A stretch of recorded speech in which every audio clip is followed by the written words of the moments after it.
Kakain ba kayo? I love this plate. O, eto na naman.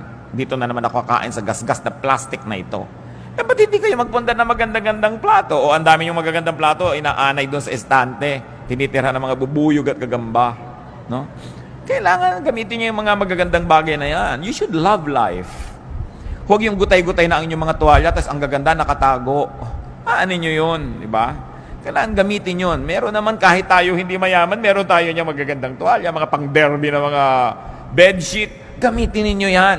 Kasi pag pinagagamit nyo yan, nakita ng Lord na magagasgas na, makukulangan na, papalitan niya. Kaya kung minsan hindi pinapalitan, hindi naman ginagamit nakareserba. May reserba ka pa, gamitin mo. Subukan mo ang Diyos. Kasi alam nyo kung bakit. Ang Diyos mahilig sa maganda. God is God of beauty.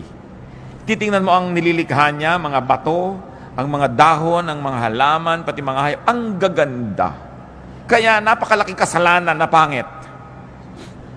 No? Ngayon, yung pangit, hindi ibig sabihin natin ganito ilong mo, ganyan ang buhok mo, pangit ka. No. There's no such thing. Because all human beings were made by God.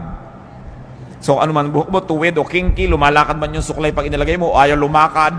Pag may pumasok na insekto sa loob, di makawala. Maganda ka pa rin dahil Diyos pa rin ang gumawa ng kulot na buhok.